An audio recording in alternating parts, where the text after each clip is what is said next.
हम अपने धर्म, संस्कृति और जीवन के उद्देश्यों को भली प्रकार से जान रहे हैं। कुछ नया सा लग रहा है, जबकि यही हमारा अतीत है और युगों से रहा है। गोविंद हरि हरि नारायण।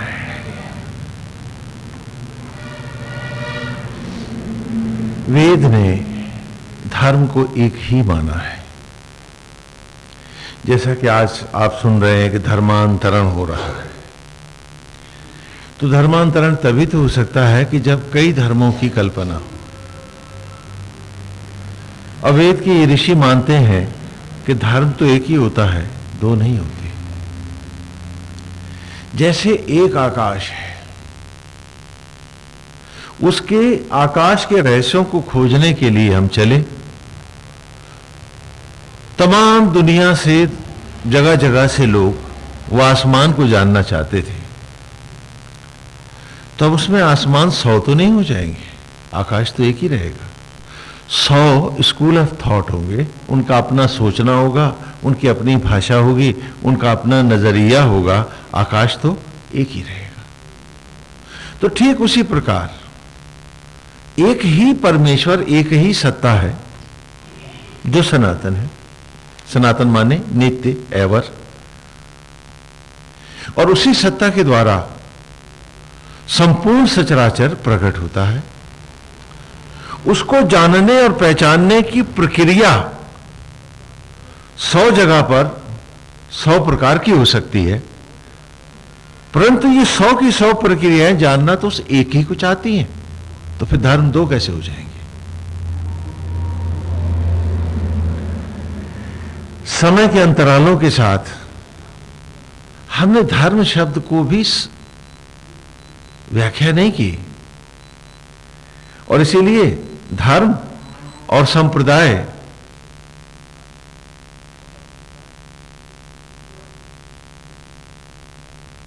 एक दूसरे के पर्यायवाची बन गए, जबकि संप्रदाय एक स्कूल ऑफ थॉट है, एक विचार मंच है। ईश्वर को, सत्य को खोजने की एक प्रक्रिया का एक सामूहिक स्वरूप है। लेकिन वो खोज हम सब एक ही ईश्वर को रहे हैं, तो धर्म तो दो नहीं हो सकते। लेकिन यहां कुछ ऐसा हुआ कि जिन्हें हम खोजने चले थे उन्हें हम भूल गए और अलग अलग अपनी दुकानें सजाकर बैठ गए, और इस प्रकार धर्म ही खो गया। सांप्रदायिकता ने धीरे धीरे धर्म का स्थान ले लिया, और आज उसी सांप्रदायिकता को आप धर्म कहते हैं, जबकि धर्म कभी सांप्रदायिक नहीं होता। धर्म तो संपूर्ण सचराचर को एक सत्ता प्रकट कर रही है, तो सारे सचराचर का एक ही धर्म होता है। उसकी ना व्याख्या करते व्याख्याकार जो हैं वो यथा संप्रदाय अथवा सेक्ट होते हैं, और इसीलिए भ्रम के बादल छा जाते हैं। वेद की इन धाराओं में हमें हमारा जो स्वरूप दिखलाया है वो पूरी तरह से स्पष्ट कर दिया है। और सच पूछिए तो इन ऋचाओं को पढ़े बिना हमें कोई भी व्यक्ति किसी भी संबंध को पहचान भी नहीं सकता है। और ईमानदार कैसे होगा जब जानेगा नहीं? हम सब कहते हैं कि माता पिता की सेवा करो, उनके प्रति ईमानदार रहो। तो प्रश्न यह है कि माता पिता में क्या एक स्त्री और पुरुष भर है? क्या कभी हमने स्पष्ट किया इस बात को?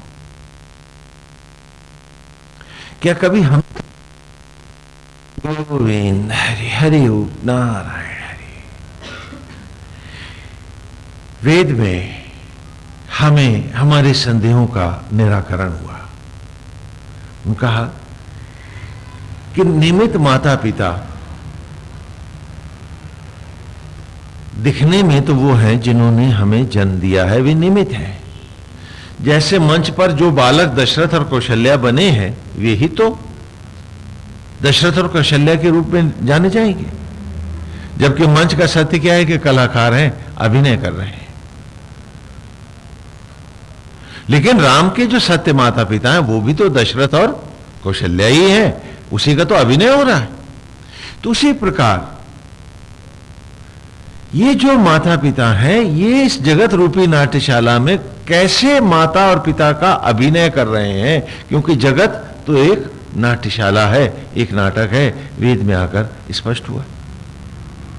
जैसे मंच पर लड़के गाते हैं भय प्रगट कृपाला दीन दयाला कौशल्या हितकारी, गाते हैं ना।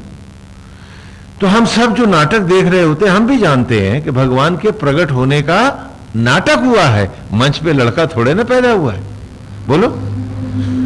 तो ये नाटक में केवल अभिनय होता है, पात्र यथा पात्र संवाद यथा अभिनय करते हैं।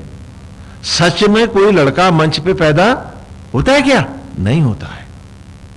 तो ठीक उसी प्रकार ये जगत एक नाट्यशाला ही तो है। यहां सामने जो दिख रहा है वो निमित्त धर्म है, क्योंकि इस ऋषि ने इस निमित्त तत्व को व्यापक रूप से उठाया हुआ है। आरंभ से ही अग्नि दूतम वृणीम है। दूत माने प्रतिनिधि अथवा निमित्त, reproducing the very thought, the ultimate.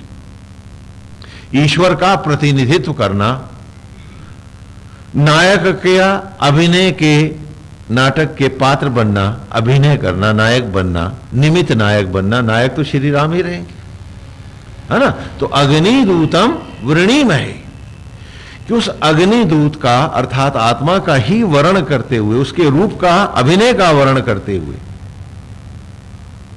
और कैसे का होतारम विश्व वेदसम, कि जो संपूर्ण सचराचर का होतार है, इसके होने का कारण है, जो जीवन के क्षण न्यौछावर कर रहा है, जो सारे काव्य को, सारे कथानक को प्रकट कर रहा है, जो मूल है, अस्य यज्ञ से सुकृतम, और इसी को जीवन का यज्ञ मानकर इस जीवन को सुकृत किया जाए, धन्य किया जाए।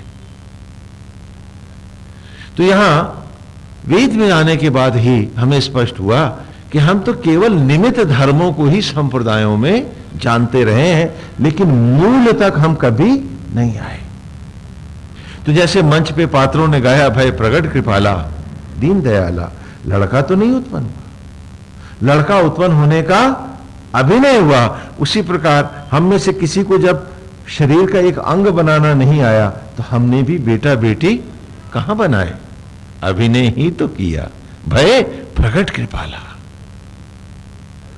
जब तक हम तथाकथित संप्रदायों को ही धर्म मानते थे, हम बाह्य जगत की तथाकथित सत्य को ही सत्य मानते थे।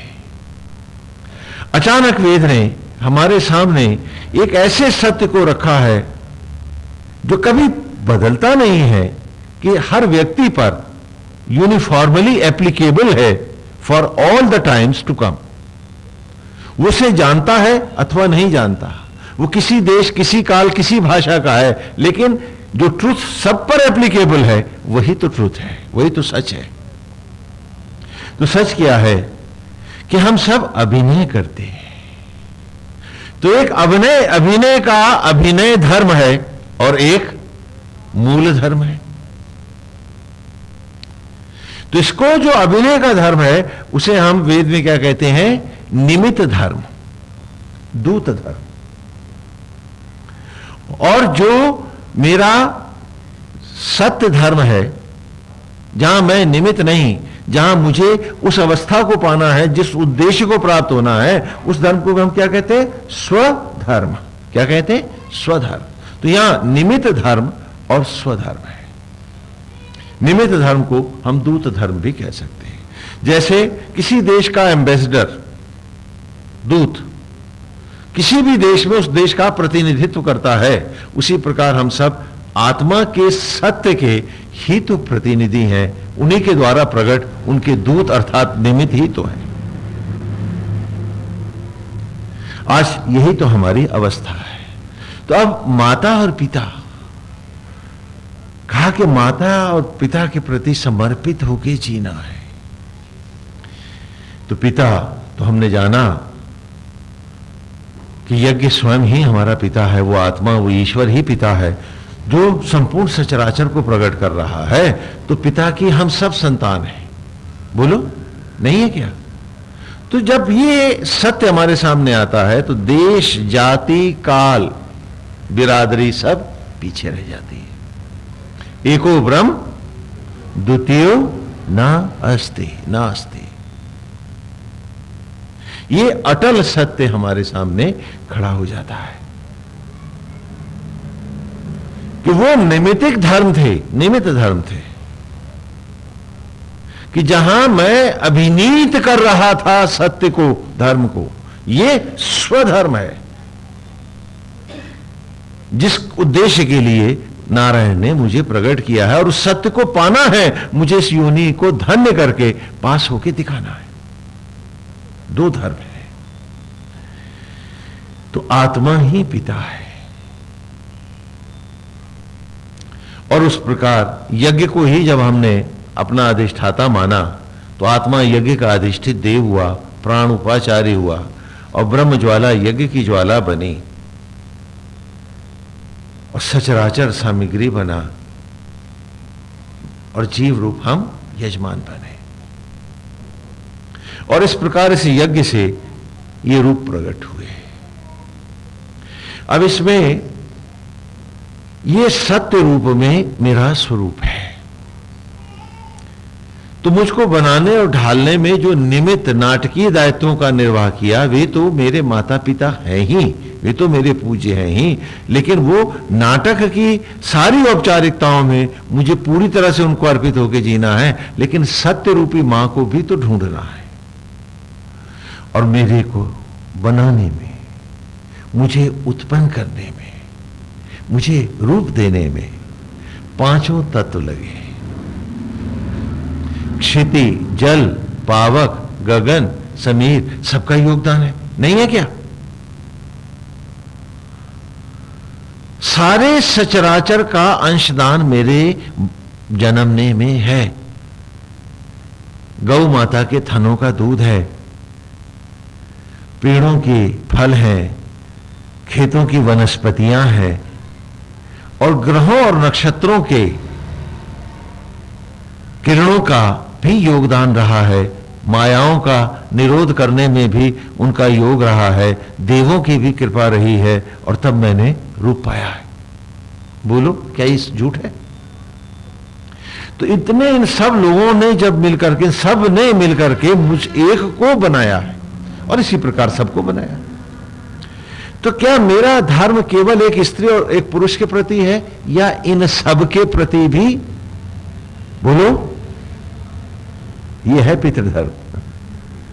हाँ, खाली पांव दबा लिए तो कहने लगे पितृधर्म से उऋण हो गए। It's a foolish thought.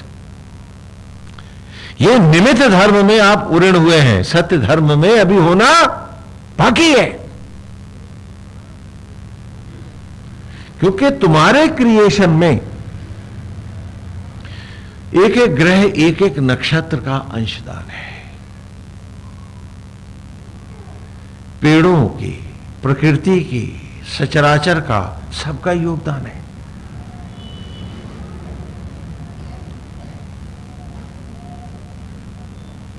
तो इन सबके प्रति भी तो मेरा पुत्र धर्म है कि नहीं है?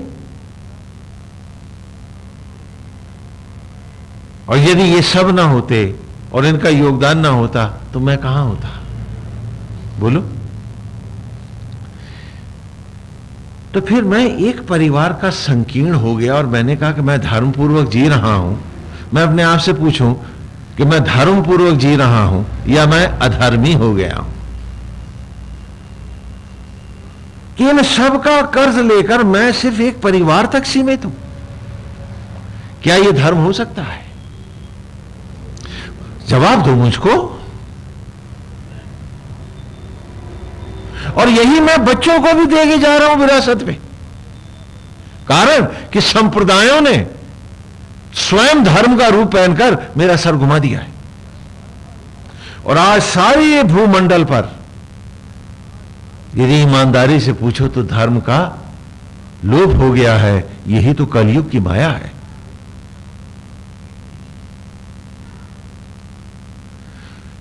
कुछ वर्ष पूर्व तक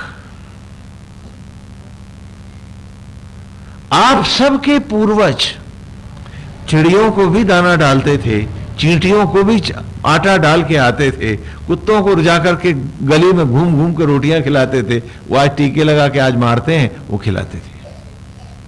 और हर जीव मात्र का अंशदान रखते थे। हरे भरे पेड़ों को नहीं छूते थे। लेकिन वो आपके लिए संभवतः फुअड़ और गंवार थे। अब तो जंगल के जंगल काट के बेचे जा रहे हैं। हाँ, और मासूम जीवों की हत्या हो रही है। क्या कह ले, ये आतंक पैदा कर रहे हैं, हमारे खेत खा रहे हैं, वगैरह वगैरह। अर्थात हमें धर्म से हीन ही नहीं है, हम धर्म के विपरीत भी हो रहे हैं। और फिर भी मानते हैं कि हमने माला फेर ली है, हमने व्रत कर लिया है, हमने पूजा कर ली और हमने सारा पुण्य कमा लिया, हमने हवन भी तो कर डाला है। कहां से चले और कहां पहुंच गए हम।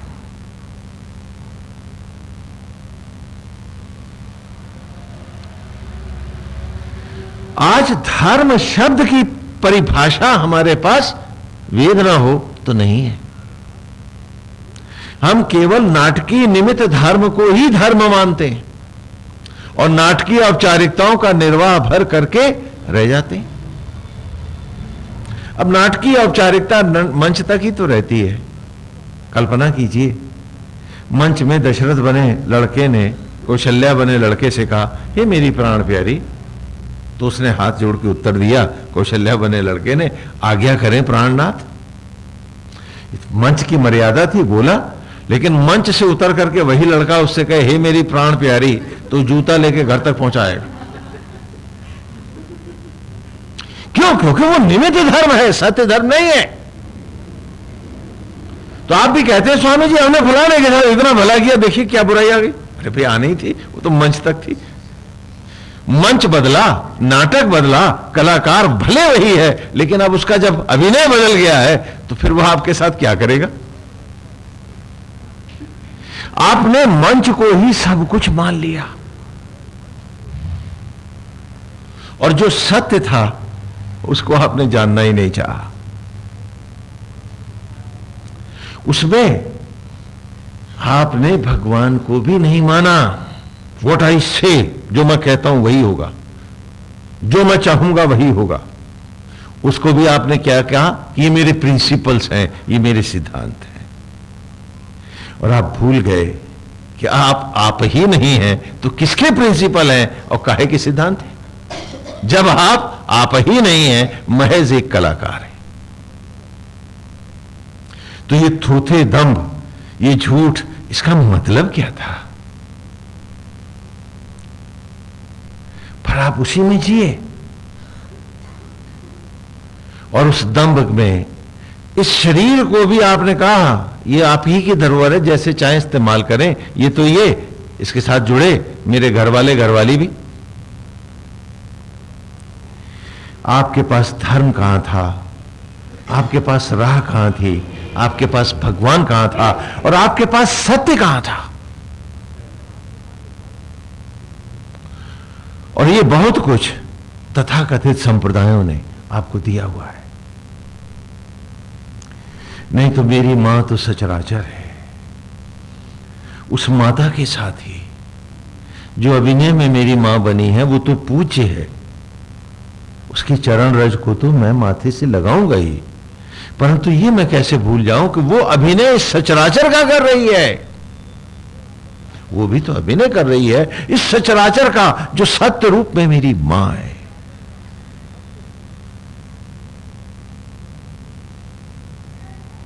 मैं वहीं तक नहीं रुक जाऊंगा।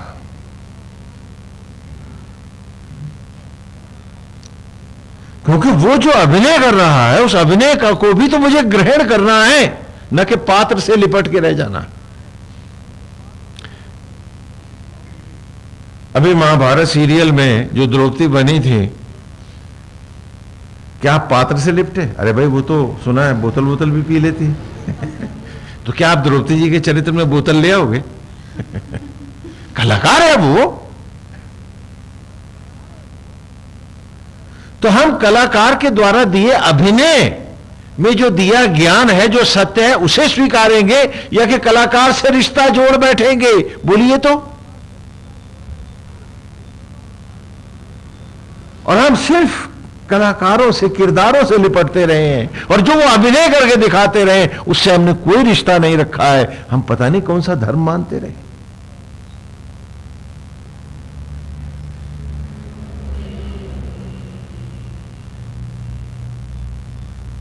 मान लीजिए मंच हुआ और जिस लड़के ने कौशल्या का रूप धारण करके अभिनय किया, क्या अगले दिन भी आप उसके घर जाके कहोगे कौशल्या जी प्रणाम, और क्या वो सह लेगा आपको?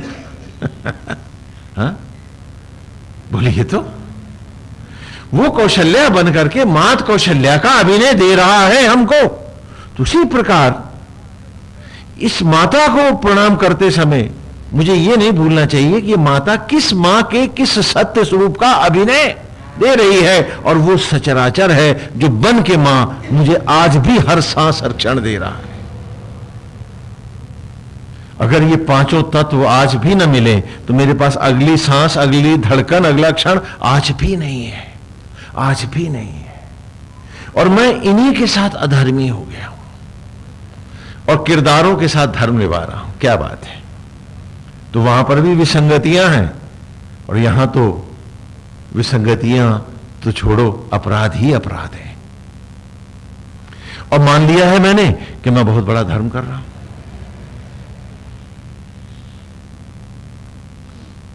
आज भी ईश्वर ही यज्ञ के द्वारा, वो हविष्पति यज्ञों के द्वारा सामग्रियों को यज्ञ करता जीवन के क्षणों में, अमृत क्षणों में मुझ पर न्यौछावर कर रहा है। भोजन यदि आत्मा यज्ञ न करे तो बढ़िया भोजन, पवित्र भोजन मेरे पेट में सड़ेगा, विष हो जाएगा और मैं मर जाऊंगा।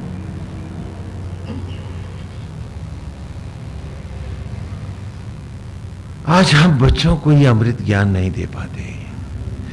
हम सिर्फ संकीर्णताएं विरासत में बांटते हैं, धर्म ही नहीं जानते, पता नहीं कौन से धर्मांतरण करते हैं।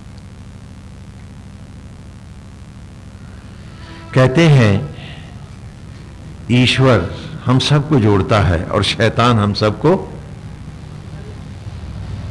तो वो जो हमको अलग अलग बांट रहे हैं, वो जो हमें घर की संकीर्णताओं को धर्म बता करके हमें घरों में भी बांट रहे हैं, जातियों में भी बांट रहे हैं, बिरादरियों में भी बांट रहे हैं, वो धर्म ईश्वर के हैं अथवा शैतान के? ईमानदारी से पूछो। धर्म जोड़ता है और शैतान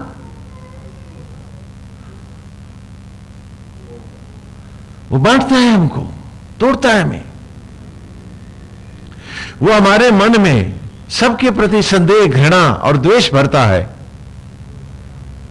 और ईश्वर सबके प्रति प्रेम, श्रद्धा और आस्था लाता है। आज हमारे मन में सबके लिए क्या क्या है, तो हम किसकी राह जा रहे हैं? राम की, यश रावण की।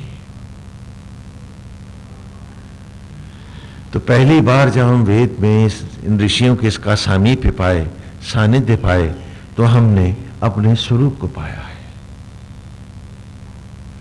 जब जानते ही नहीं तो जाते कहां? और संप्रदायों के पास सिवाय टूटन के, जुड़न के नाम पर कुछ था ही नहीं। केवल निमित्त धर्मों को, निमित्त नैतिकताओं को ही उन्होंने नैतिकता बताया। जबकि महाभारत में थोड़ा सा वहां से भी इसको ले ले तो ये विषय हमारा स्पष्ट हो जाएगा, जो आज प्रश्न मेरे सामने सबके मन के आए। श्रीमद् भगवद गीता में वीरवर अर्जुन कहते हैं कृष्ण से, पहले और दूसरे अध्याय में ही, कि हे गोविंद, आज मेरे सामने मेरे ही स्वजन खड़े हैं, मैं कैसे मारूं इनको? आप तो विचित्र बात कर रहे हो। एक बार जब आप मुझे पढ़ाया गया तो कहा गया कि मातृभक्त हो, पितृभक्त हो, पितामह भक्त हो, और आज कह रहे हो कि पितामह को मार, भाइयों का वध कर। 5 सवाल उठाए उसने पहले और दूसरे अध्याय में। पहले इनको तत्वों को रूप से भी स्पष्ट कर ले, महाभारत को, क्योंकि आपने इसको खाली एक महाकाव्य के रूप में अथवा एक इतिहास के रूप में ही जाना है, ऐसा नहीं है। एक विशुद्ध सत्य घटना महाभारत को, एक ऐतिहासिक घटनाक्रम को, जो बड़ा ही व्यापक हुआ, विश्वव्यापी हुआ, और जिसकी गूंज युगों तक सारे भूमंडल पर छाई रही, उसी घटनाक्रम को, उसी सत्य घटना को गुरुकुल की शिक्षा ने, देखो ध्यान से सुनो मेरी बात, ये नहीं कि इतिहास ही नहीं हुआ या राम ही नहीं हुए, ये मन से भ्रम निकाल दो। एक सत्य ऐतिहासिक व्यापक घटनाक्रम को, क्योंकि यदि वो व्यापक ही नहीं है, उदाहरण ही को लोग नहीं जानते, उपमा को नहीं जानते, तो उपमेय को क्या जानेंगे? मैं क्या कह रहा हूं उस तत्व तक कैसे पहुंचे?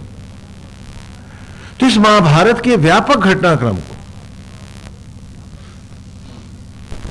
जो बहुत ही भीषण युद्ध हुआ, तो उसी युद्ध की स्मृति को, ऐतिहासिक घटनाक्रम को उदाहरण में रखते हुए महाभारत में हमने बालक को उसका संपूर्ण जीवन पढ़ाया है। यहां सारे पात्र उसके जीवन के विभिन्न भाव हैं, पहलू हैं, विचार हैं, मार्ग हैं, हां, सत्संगतियां हैं, विसंगतियां हैं, सब कुछ है। सारे पात्र एक ही व्यक्ति के जीवन पर उसके विभिन्न भावों के साथ प्रकट है। मेरी बात स्पष्ट हो रही है बेटे? तो अब चलते हैं थोड़ा सा कि धृतराष्ट्र कौन है। तो अर्जुन के 5 प्रश्नों पर हम आ जाते हैं कि धृतराष्ट्र कौन है। ये वैवस्वत मनु की संतानों में है ना, कुरुवंश में आ रहा है। तो आदमी का बेटा आदमी ही होता है, शेर तो नहीं होता, और शेर का बेटा शेर ही होता है, बिल्ली तो नहीं होता। तो यदि हम इसके वंश वृक्ष के प्रथम पुरुष को जान लें तो धृतराष्ट्र स्पष्ट हो जाएगा कि कौन है।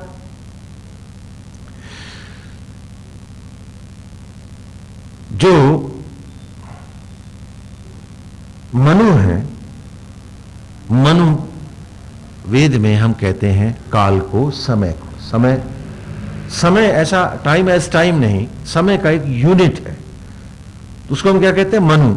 जैसे समय का एक यूनिट है वर्ष, समय का एक यूनिट है माह, समय का एक यूनिट है सप्ताह, तो उसी प्रकार काल का एक, समय का एक सीमित दायरा है, उसे हम क्या कहते हैं? मनु। बोलो समझ में आया? तो मनु का अर्थ होता है 71, 71 गुणा 43,20,000 वर्ष बराबर 1 मनु। ऐसे 14 मनु हैं जो वन आफ्टर अनदर चलते रहते हैं, क्रमबद्ध चलते हैं। बोलो स्पष्ट हो रहा? हाँ, जैसे सप्ताह है, जैसे माह है, ऐसे मनु है। बोलो। वर्तमान वैवस्वत मनु है जिसके 32 वर्ष व्यतीत हो चुके हैं, 28 वर्ष व्यतीत हो चुके हैं, और अगले वर्ष का 28 वर्ष के बाद अगले वर्ष का 27 वर्ष व्यतीत हो चुके हैं, 28वें वर्ष के प्रथम दिन का उदय है। तो 43,20,000 वर्ष का को 71 बार जब हम झेल लेते हैं तो 1 मनु गत हो जाता है। जैसे 12 महीने हम भोग लेते हैं तो 1 वर्ष निकल जाता है, ठीक है ना। तो 43,20,000 वर्ष की एक चतुर्युगी होती है, जिसके 4 युग हैं, सतयुग या कृतयुग, त्रेता, द्वापर और कलियुग। वर्तमान कलियुग है, जिसके लगभग 5,000 कुछ 100 वर्ष, लगभग 6,000 वर्ष हो रहे हैं। समझ में आता? तो वैवस्वत मनु 27 वर्ष का नौजवान है, 28वें दिन का उदय हुआ है, तो उसके प्रपोत्रों के प्रपोत्रों के प्रपोत्रों का प्रपोत्र धृतराष्ट्र कहां कैसे मर जाएगा? अभी तो पैदा भी नहीं हुआ होगा, अगर आदमी वादमी होता तो। बोलो, ये कौन है? ये कौन है? वही वस्वत मनु कौन है? समय है। तो आदमी का बेटा आदमी, शेर का शेर, सियार का सियार, तो काल के पुत्रों में आता धृतराष्ट्र। यहां कौन है? काल है, समय है। बोलो, धृतराष्ट्र समझ में आ गया? महाभारत कथा में एक राजा है, ये मत भूलो। लेकिन यहां इस महाकाव्य में मैं आप सबको आपका जीवन बढ़ा रहा हूं, इसे भी याद रखो।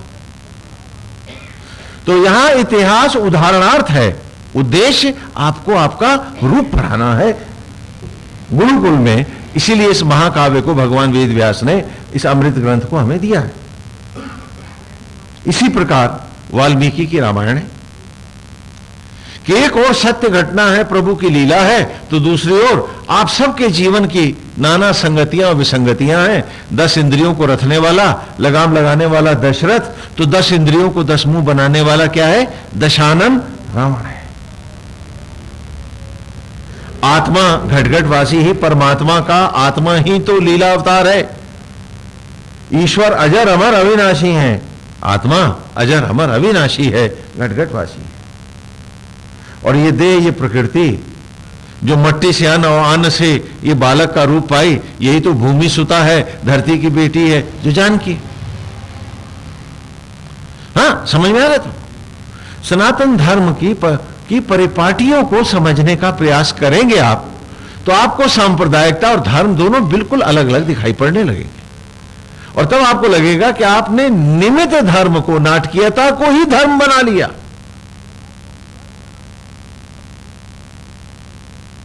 और जो करना था उसकी तो सुधि ही नहीं थी हम में से किसी को।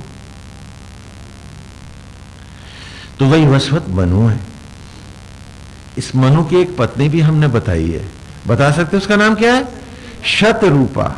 देखो बेटा, जिस आदमी के 2 रूप होते हैं लोग उसे बहुरूपिया कहते हैं, और जिस स्त्री के 2 रूप होते हैं लोग उसको भी भद्दे ढंग से छिनार विनार भी कह देते हैं। हाँ, और जिसके शतरूप होंगे उसे क्या कहेंगे? अरे राम राम। हाँ, 2 रूप तो सहे ना जाएंगे, और शतरूपा, ये कौन है? काल की पत्नी शतरूपा कौन है? अरे ये नित्य सदवा, सद्य सदवा, ये प्रकृति, ये सचराचर ही तो शतरूपा है, जो समय के साथ बारंबार जीवन को लौटा के ला रहा है। ये मां प्रकृति ही शतरूपा है, जो शत शत प्रजातियों को, जो शत शत संततियों को निरंतर निरंतर पुनः पुनः उत्पन्न करती है, जन्मती है, काल समय के साथ। बोलो, समझ में? तो हाँ, यहाँ एडम ईव आदम हवा की कहानी हमारे यहाँ नहीं है भाई। ये गुलामी के कालों में आप लोगों ने डुप्लीकेसी कर ली और कमाइनी वगैरह सब लिख डाले आपने।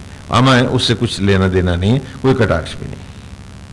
हाँ, वो एक सुंदर काव्य है, अद्भुत है, नारायण है। तो अंधा काल धृतराष्ट्र है, मनु और शत्रुपा की संतानों में है ये। हाँ, और हम सब किसकी संतानों में है? हम भी तो उसी काल की संतानों में है, और ये प्रकृति ही मां बन के हमें उत्पन्न कर रही है, तो हम सब भी तो वही है। बोलो, समझ में आ रहा? इसीलिए हमने आपको मनुज कहा है, कालज, समय के साथ जो उत्पन्न होते हैं और समय में ही खो जाते हैं। काल जा जा माने जन्मना, काल समय, मनु मनु काल, जा उत्पत्ति। तो मनुज का दूसरा सीधा शब्दार्थ क्या हुआ? कालज। हाँ, तो मनु और शतरूपा अर्थात समय और समय की ही उत्पत्तियां जो समय और शत्रुपा के साथ उत्पन्न है। तो यहां धृतराष्ट्र एक राजा है, सत्य रूप में तो घटनाक्रम में ऐतिहासिक राजा है, लेकिन शब्दार्थ में समय है और शत्रुपा ये सद्य सद्वा प्रकृति है जो शत शत रूप धारण करती है। कौन सा जीव जंतु है, कौन सा पेड़ पौधा है जो शत्रुपा से प्रकट नहीं है? हाँ, तो ये सबकी मां है, जगत माता है। बोलो, समझ में आ रहा? और हर माता पिता इसी का अभिनय ही तो करते हैं। लेकिन खाली नाटकीय औपचारिकताओं को ही सब कुछ मानने वाला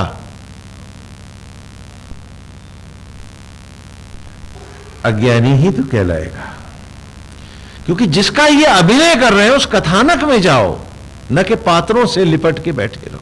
पात्रों को प्रणाम करो, क्योंकि जो जो लड़के राम और जानकी के रूप में प्रकट होंगे, हम सन्यासी भी उनके चरण पूजेंगे, उस विग्रह का सम्मान करेंगे। हम भी आरती उतारेंगे उन बच्चों की, आप भी उतारो। तो क्या हम बच्चों की उतार रहे हैं, उस श्री विग्रह की, उस कथानक की आरती उतार रहे हैं? हाँ? नहीं तो कल को पता चला आपके इतिहासकार लिख देंगे कि द्रौपदी जी बोतल भी पीती थी, क्योंकि कलाकार जो पी रहा फिर तो हो जाएगा सारा काम। हाँ, समझ में आ रही बात? तो अंधा काल धृतराष्ट्र, उसकी पत्नी, उसका नाम है गांधारी। महाभारत में गांधार प्रदेश की होने से इतिहासकार उसे गांधारी मानते हैं, और वैदिक संस्कृत में गान कहते हैं वस्त्र को। आंख पर पट्टी बांधने के कारण भी वो क्या कहलाएगी? गान को धारण करने वाली तो गांधारी। हाँ, समझ में आ रहा है? तो अंधा काल धृतराष्ट्र है महाभारत महाकाव्य में, जहां से ये अमृत ग्रंथ प्रकट हो रहा है, श्रीमद् भगवद गीता, उसी का अंग है। और स्वयं को अंधा करने की जो मनोवृत्ति है वो गांधारी है।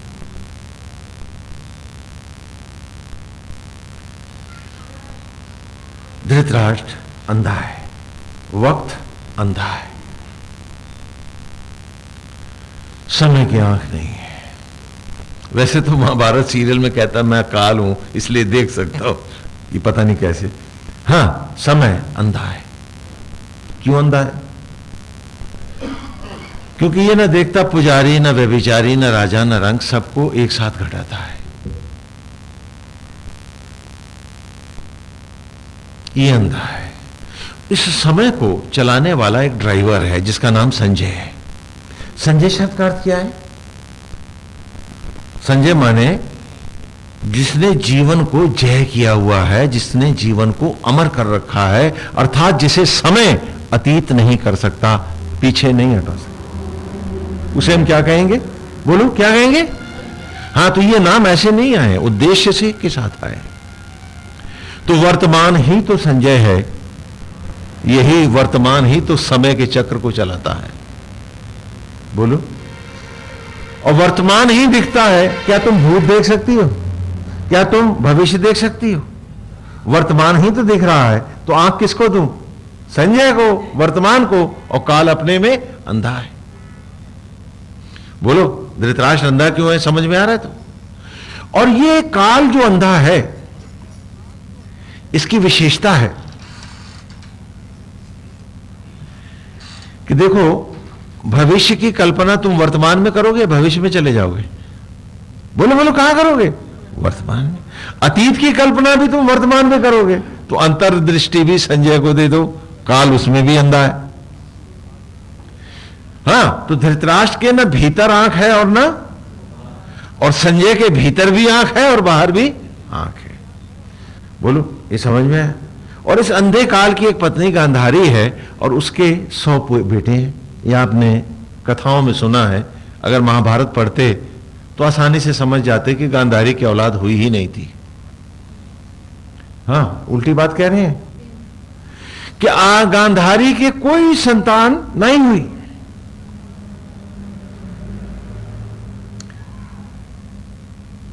एक मांस का लंप लोथड़ा हुआ, पिंड हुआ। तो वेद व्यास बुलाए गए। कथा में आते हैं वेद व्यास, महाभारत में भी, क्योंकि उस जमाने की परिपाटी में कथाकार अपनी कथा में बराबर आता रहता है। जैसे वाल्मीकि आते रहते हैं, ऐसे वेद व्यास भी आते रहते हैं। हाँ, वो भी कथा का पात्र ही होता है, कथाकार भी। तो भगवान वेद व्यास बुलाए गए। कहा, महाराज, आपने तो आशीर्वाद दिया था कि गांधारी के 100 पुत्र होंगे, यहां तो एक मांस का पिंड हुआ है। ये क्या विलक्षण हो गया प्रभु? क्या ऋषि तुम्हारी वाणी असत हो जाएगी? तो वेद व्यास ने कहा, नहीं, ऐसा नहीं होगा, इसके 100 टुकड़े करो। भगवान वेद व्यास ने कहा कि इस लंप के, इस मांस के लोथड़े के 100 टुकड़े कर दो।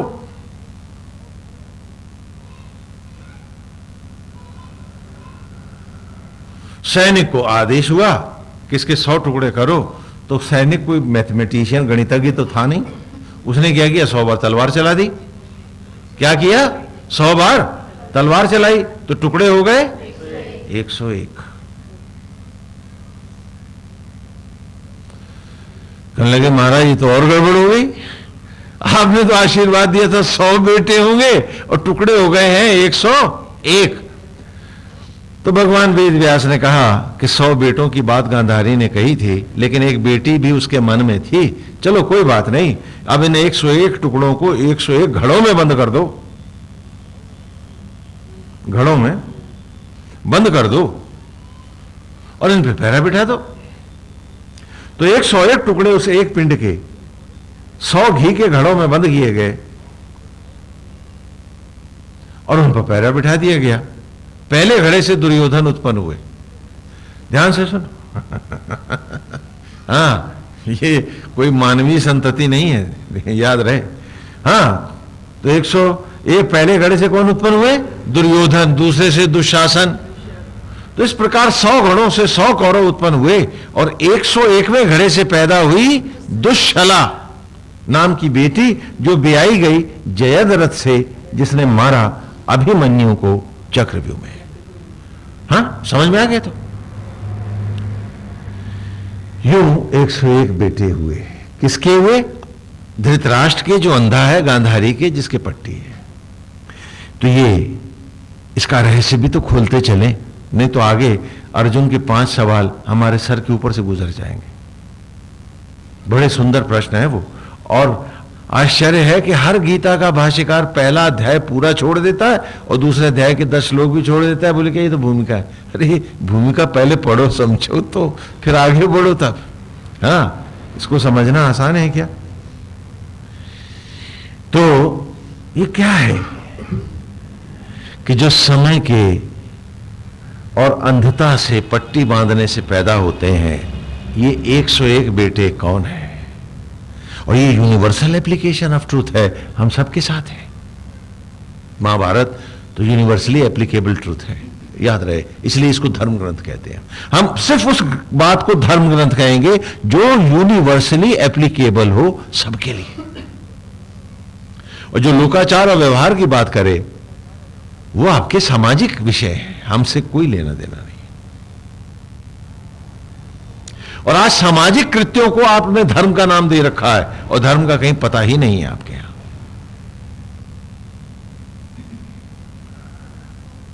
That can be A social order, you may put it a socio spiritual order, but not धर्म। वो धर्म नहीं है, धर्म तो यहां है।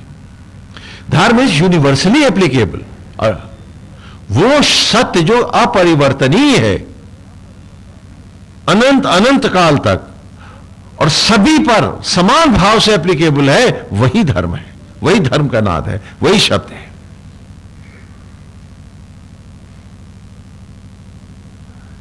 तो ये कौन है?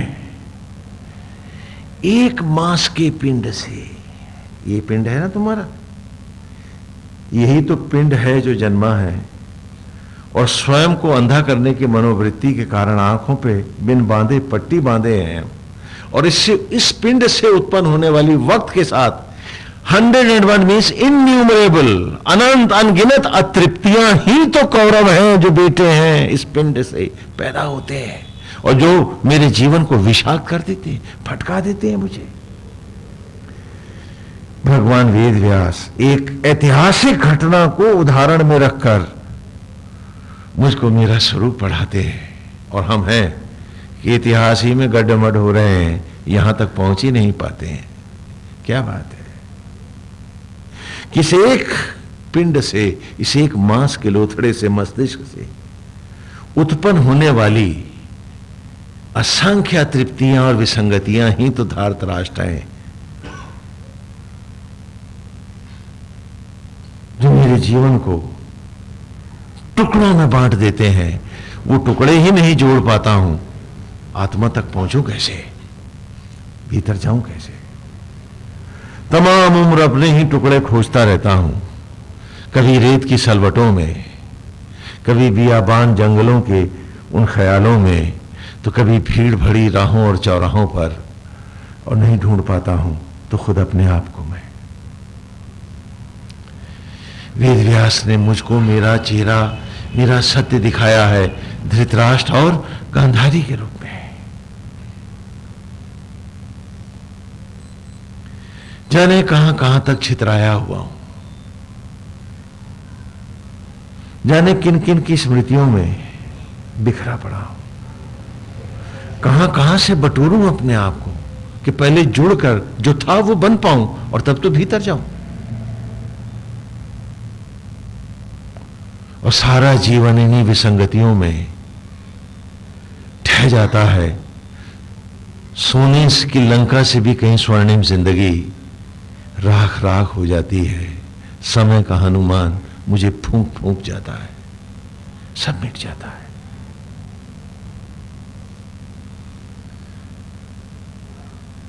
और थोथे दब लिए मैं जीवन के रत्नों को, जीवन के अमृत क्षणों को लुटाता, भस्मी के कण बटोरा करता हूं। बड़ी सार्थक, बड़ी सफल जिंदगी जीता हूं। चिता की लकड़ियां दिखा देती हैं, बस इतनी सी राख ही तो है तू, और खो गया है सारा स्वर्ण तेरा जीवन का। यहां धृतराष्ट्र और गांधारी में वो महामानव, वो अद्भुत तपस्वी, वो ईश्वर का अवतार हमें पढ़ा गया, हमारी ही कहानी महाभारत में। और यही प्रश्न है, इन्हीं को लेकर के पहले अध्याय से गीता चली है। मेरी बात थी मुझ तक कि जहां 5 तत्वों से बना ये शरीर पांडु है, हम सब तत्व रूप पांडु हैं। क्या बात है। और हम कभी इसकी गहराइयों में उतर नहीं पाए, इसकी सतहों पर ही लड़ते रहे कि ये क्या है, वो गलत है, वो सही है। जैसे हम ही सारे विद्वान हैं, हम सब जान जो गए, तभी तो गलतियां निकाल रहे हैं उसमें। पढ़ पाए नहीं और गलतियां ढूंढने लगे। अपने को नहीं जान पाए, अपने को नहीं समेट पाए, अपने को नहीं जोड़ पाए हम।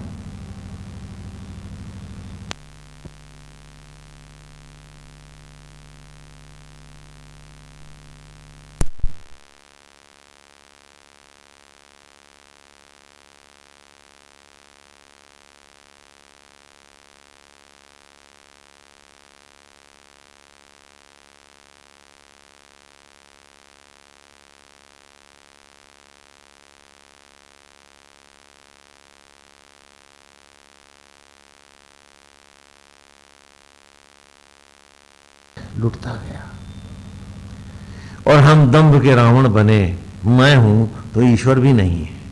मेरे प्रिंसिपल हो गए, मेरे सिद्धांत हो गए, मेरे ईगोज हो गए, मेरे जो कुछ हूं मैं हूं, वो है ही नहीं, तभी तो मैं हूं। यदि वो होता तो फिर वही है, तू ही तू है, वो होती बात। तो ये मैं क्यों होती? और उन फूलिश ईगोज को, उन एब्यूजिव डिसिप्लिन को मैं उपलब्धि बनाता रहा हूं और जिया हूं बड़े दम्भ के साथ कि क्या बढ़िया जिंदगी जिया। और ईश्वर को सदा मार के जिया हूं, खाली माला फेर ली है, घंटी हिला दी। नहीं तो वो होता तो मैं तो अकिंचन हूं, उसका निमित्त हूं, यही तो अस्तित्व है मेरा। वो नहीं तो मैं कहां?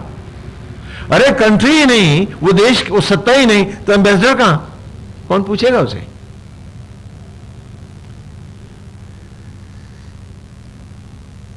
लेकिन मैं तो अपने को भ्रमाने में ही लगा हुआ था, बाकी काम संप्रदाय कर रहे थे मेरा। तो कहा 5 तत्वों से बना ये शरीर पांडु, जो 5 तत्व पांडवों से बना है, और कुंठा से कुंतल सा ज्ञान लाने वाली चेतना जिसकी पत्नी, देखो देखो, क्योंकि चेतना शून्य होकर इस मनुष्य जन्म का कोई अर्थ रह जाएगा।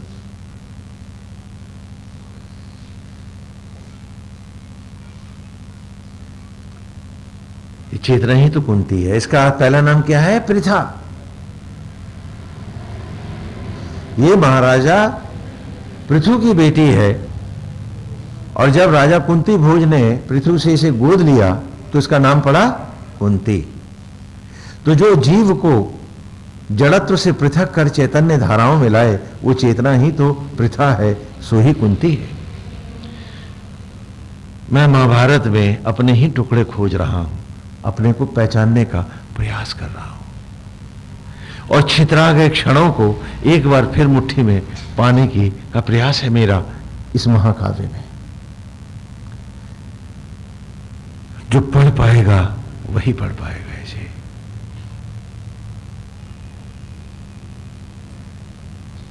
और 5 तो कुंती भी यज्ञ से उत्पन्न है, साधारण मानवीय नहीं है। कहां कैसे उत्पन्न होती है? यज्ञ की ज्वाला से। तो यहां महाकवि का जिन जिन उत्पत्तियों को वो विशुद्ध रूप से आध्यात्मिक दिखाना चाहता है, तो उनकी उत्पत्ति भी विशुद्ध रूप से आध्यात्मिक दिखाता है। न तो कौरव पांडव मनुष्यों की तरह पैदा होते हैं, न वो 100 कौरव मनुष्यों की तरह उत्पन्न होते हैं, न ही 5 पांडव। अब फिर भी आप नहीं समझ पाए कि वो मुझसे मेरी बात कर रहा था और मैं था कि मुझ तक ही नहीं आ पा रहा था। क्या बात है? हा? बड़ी विचित्र, कैसी विसंगति है।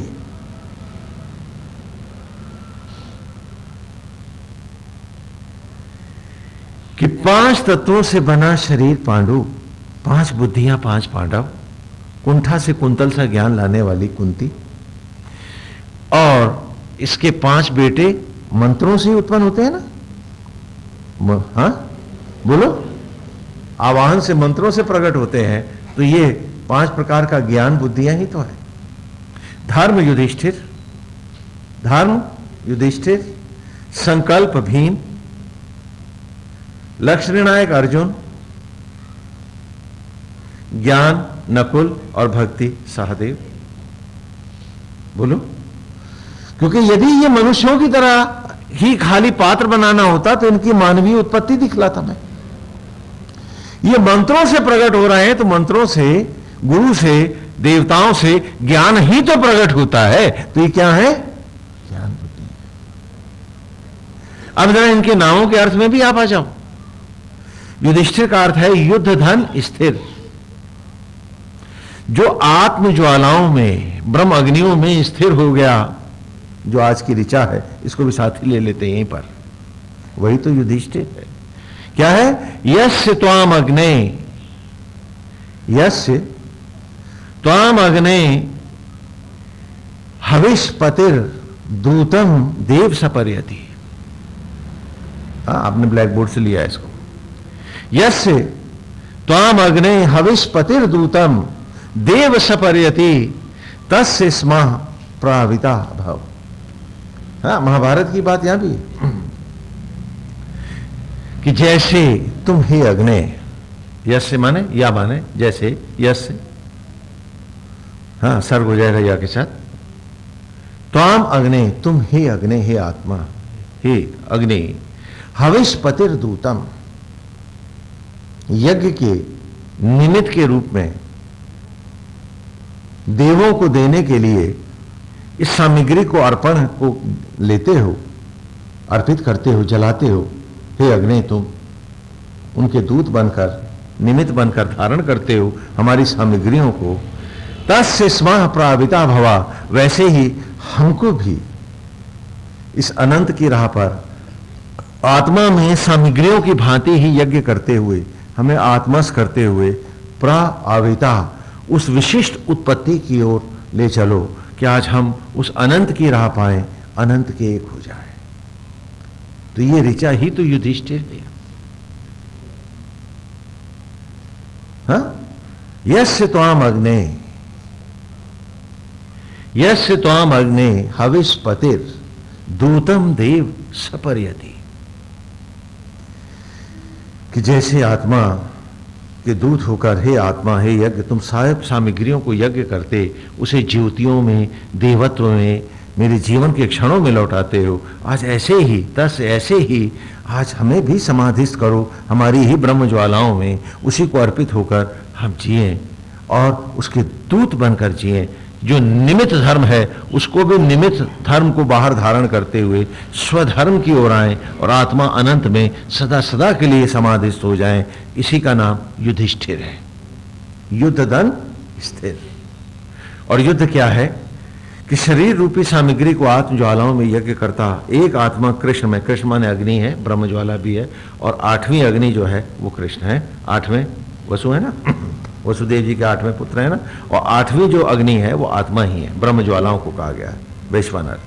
हाँ, तो हम आत्मा में समाधिस्थ होते जाएं और इस जीवन के मूल्यों को हम भली प्रकार धारण कर सकें। एक युग था जब महाभारत के ही उपक्रम के साथ 1 लाख श्लोकों के साथ हम आप बच्चों को सारे वेद और ऋषि पढ़ाते थे लीला कथाओं के द्वारा, जिससे कि ज्ञान को वो भली प्रकार से समझ सकें और हृदयंगम कर सकें। और क्योंकि ज्ञान को सुंदर सरल और सरस करके हम बालक तक लाते थे, इसलिए हमारे यहाँ विद्या की देवी का नाम क्या था और अब क्या है? नीरस्वती। बोलो बोलो अब कहाँ है सरस्वती? जरा बच्चों से पूछो तो।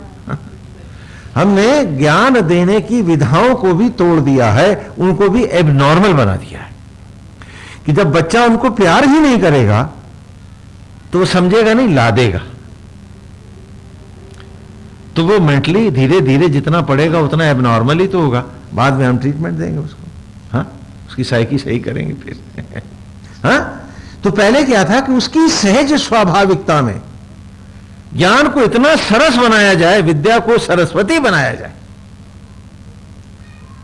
हाँ, अब तो नीरस्वती ही है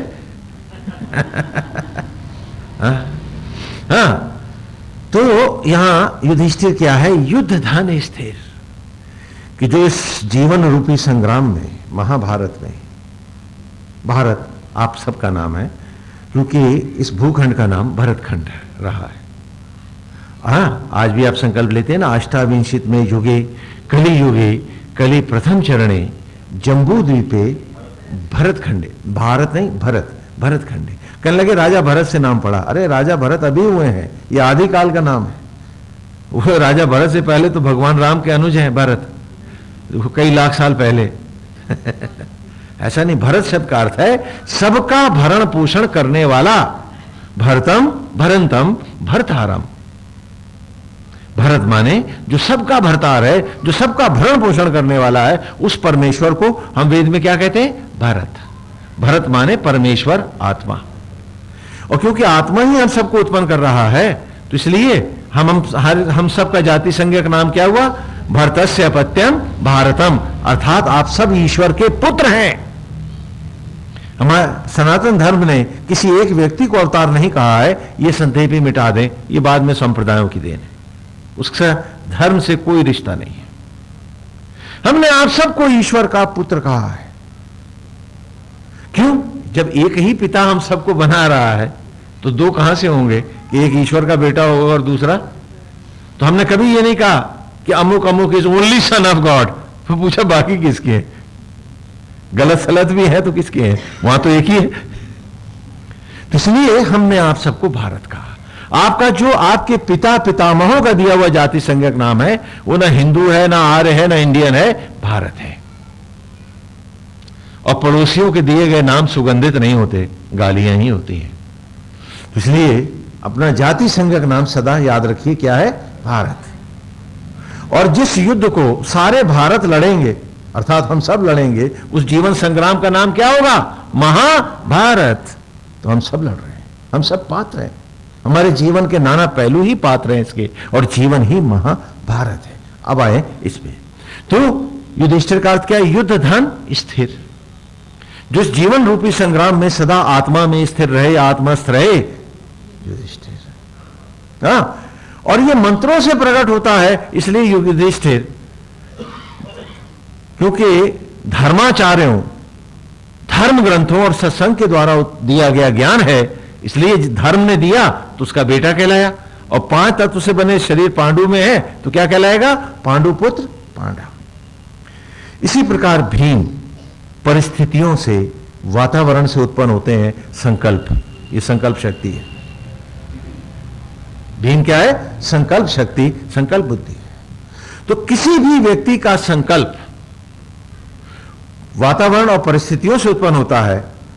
यथा परिस्थितियां, यथा वातावरण, यथा संकल्प। तो इसलिए ये वायुपुत्र कहलाता है। बोलो, समझ में आता है? तो हाँ, संकल्प वायुपुत्र है।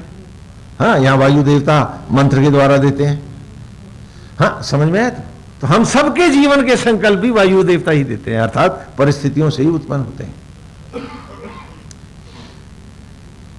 हाँ भाई, जो जैसी परिस्थितियों में रहेगा उसके संकल्प भी जीवन के यथा यथा ही तो होंगे। ज्ञान बुद्धि अर्जुन। अर्जुन शब्द का अर्थ है सूर्य का पुत्र, इकलौता। और अर्जुन का निर्णय है इस शरीर रूपी कि इस जीवन रूपी संग्राम में एक आत्मा कृष्ण का होकर सारे विषय वासनाओं को, कौरवों को, अतृप्तियों को विनाश करता हुआ मैं समय के कोई भी तोड़ आत्मा में अद्वैत कर जाऊं। है तो अर्जुन नाम आया। ज्ञान नकुल है। यह भी बड़ा विचित्र नाम है। नकुल शब्द का अर्थ होता है, ये दोनों अश्विनी कुमारों के बेटे हैं, नकुल और सहदेव। अश्विनी कुमार जो यज्ञ की ज्वालाओं से उत्पन्न होते हैं ना, अश्विना कहते हैं ना ब्रह्म ज्वालाओं को। हाँ, तो ये ब्रह्म ज्वालाओं के द्वारा दिए गए हैं, अश्विनी कुमारों की संतान है। तो नकुल शब्द का अर्थ होता है जिसका कोई कुल ना हो, अर्थात जो अवैध हो। अब अगर आप संस्कृत जानते होंगे तो कोई अपने बेटे का नाम नकुल रखेगा, लेकिन यहां बहुतों ने रख रखे। हाँ, एक एमपी भी चुनाव लड़ते हैं कानपुर से, उनका नाम है द्रोण। द्रोण माने होता है मुर्दाखोर पहाड़ी कौआ, काला बिच्छू। विद्वान है वो, पता नहीं क्यों द्रोण नाम रख दिया।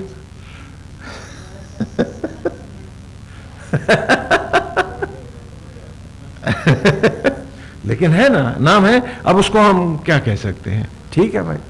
हाँ, तो नकुल का अर्थ होता है जिसका कोई कुल ना हो। क्या?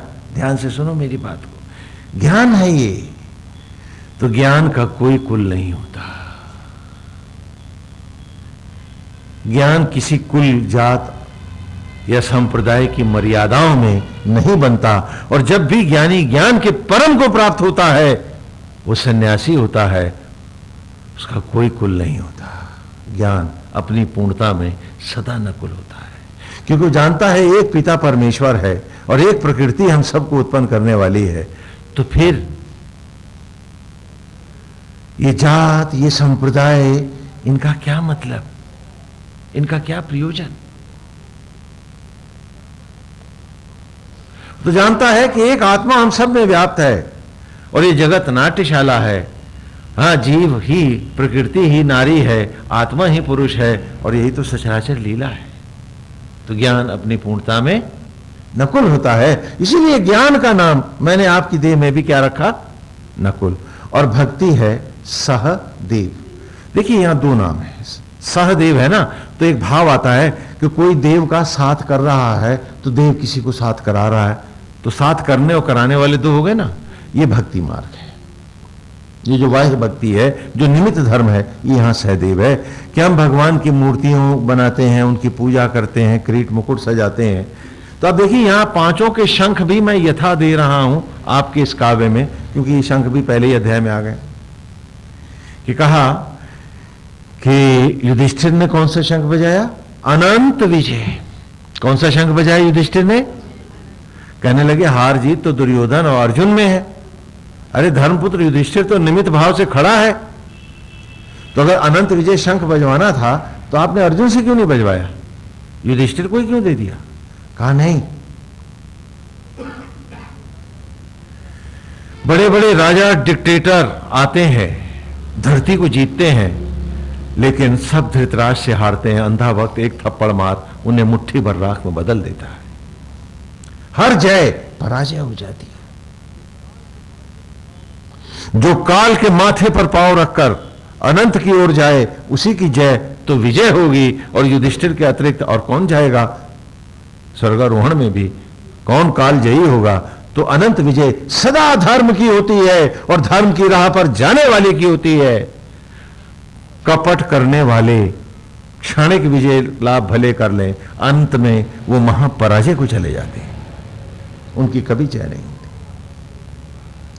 झूठ सदा हारता है। तो इसलिए अनंत विजय शंख किसको मिलना चाहिए?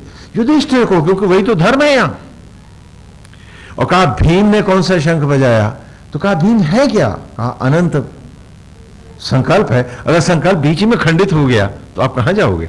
और आज आपके खंडित संकल्प होने के कारण ही तो आप वेद की इस अमृत राह पर, जो भीतर जाना है और बाहर कुछ डिस्टर्ब नहीं होना है, फिर भी आप नहीं जाना चाहते, फिर भी आप नहीं जाना चाहते हैं, फिर भी आप नहीं जाना चाहते हैं। क्यों? क्योंकि आपके पास संकल्प भीम नहीं है।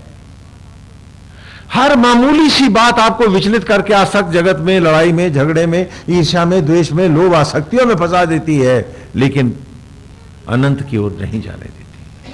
क्यों? क्योंकि भीम आज हम में से किसी के पास नहीं है। यदि होते संकल्प मजबूत हमारे, हम आत्मस्थ रहते, आत्मस्थ जीते, फिर जो होता सो होता। लेकिन हमने उस सत्य को नहीं स्वीकारना चाहा है।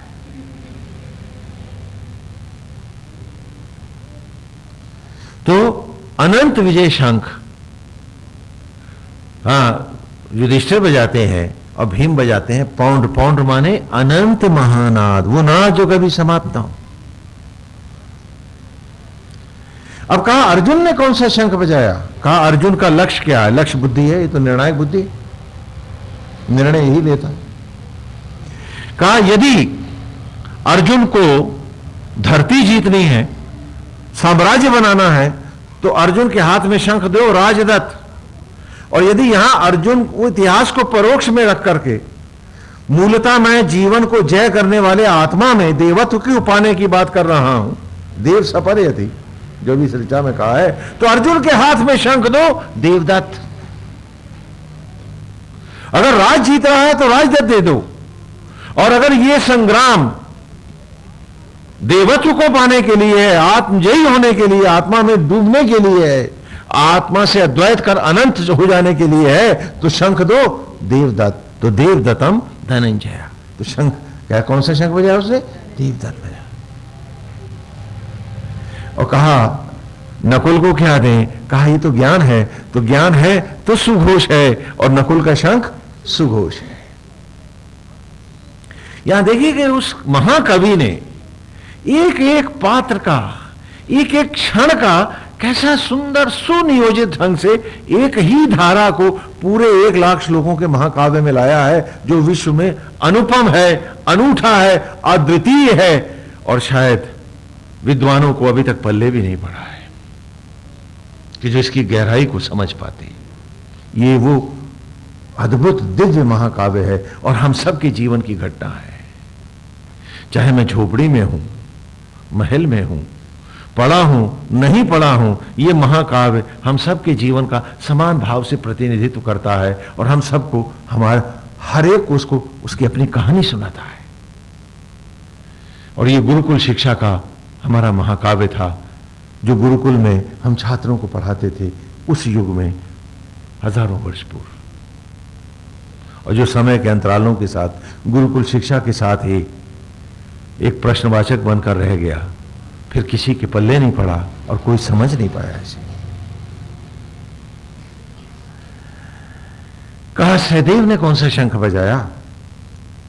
तो कहा सहदेव जो है वो क्या है? कहा भक्ति बुद्धि है, भक्ति ज्ञान है। तो कहा तो उसमें क्या करते हैं? भगवान की सुंदर मूर्ति बनाते हैं, अद्भुत मनोहारी, फिर उसमें किरीट, मुकुट, पुष्पहार, मणियों से सजाते हैं।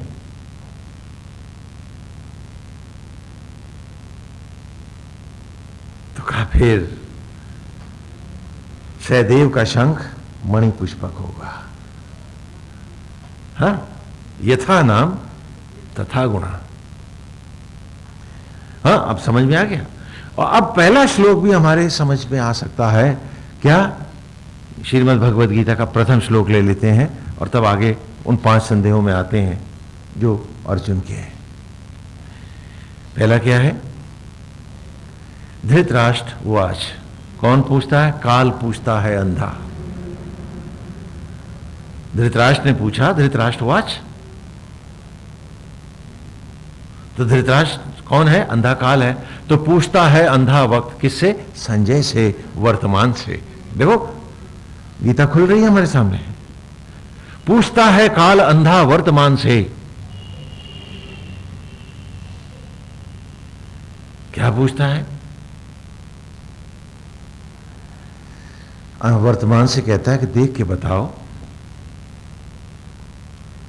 कि इस महासमर में मेरे बेटे और पांडु पुत्र जो आमने सामने खड़े हैं, धर्म क्षेत्रे कुरुक्षेत्रे संवेता युयुत्सवाः मामका पांडवाश्चैव किम अकुर्वत संजय। किम कुर्वत संजय, किम अकुर्वत संजय। संधि तोड़ दी इसकी कि धर्म क्षेत्रे, देखिए धर्म शब्द आया है ना। संप्रदाय और धर्म का भेद हम लोग स्पष्ट कर चुके हैं, इसलिए इस शब्द को पहचानने में हम सबको कोई ज्यादा सोचना नहीं। धर्म क्षेत्र, अब वो नहीं रोटी पकाना धर्म के, चूल्हा जलाना धर्म नहीं, धर्म क्षेत्र। धर्म क्षेत्र कुरुक्षेत्र। कुरु, मैं 5वें मंडल में जब आऊंगा आपको वेद पढ़ाता हुआ, तो 5वें मंडल में मैं इस कुरु यज्ञ को स्पष्ट करूंगा, क्योंकि ये वहां पर आया है विशेष रूप से। कुरु यज्ञ का अर्थ है शरीर सामग्री को ब्रह्म ज्वालाओं में यज्ञ करते हुए ब्रह्मांड से ज्योति बनकर प्रकट होना। इस यज्ञ का नाम क्या है?